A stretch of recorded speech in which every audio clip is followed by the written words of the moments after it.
මැරෙනකොට මොනවා හිතෙයිද? ඒ හිතෙන ඒවාට අනුව කොහොම ඉපදෙයිද? අපි කෙනෙකුගෙන් අහනවා ඔයාට අලියෙක් ගහන්න આવොත් ඔයා මොනවද කරන්න කියලා. අපිට දැන් කිව්වකීද ඒක? අපි ඒ වෙලාවට තමයි එක්ක පනිනවද, දුවනවද, සමහර අය ගල් ගහනවා. බය වුණාට පස්සේ කතා කරන එක කියවෙන්නේ නැහැ. ඇවිද ගන්න බෑ. කකුල් ගල් ගහලා එක තැන හිර වෙනවා අපි බය වුණාම. ඒතකොට බුදුරජාණන් වහන්සේ ධර්මයේ දේශනා කළේ මේ අවිනිශ්චිත බවක් ගැන නෙවෙයි.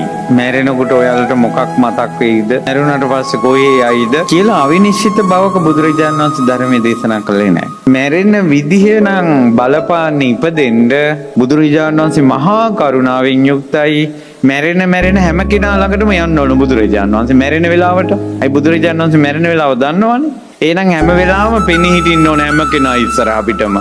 බුදුරජාණන් වහන්සේ ධර්මයේ දේශනා කළේ පණ ඇද ඇද ඉන්න අයටද ජීවත් වෙලා ඉන්න අයටද? එහෙනම් ඊළඟ ජීවිතේ තීරණය වෙන්නේ පණ අදින වෙලාවටද ජීවත් වෙලා හිටපු විදිහටද?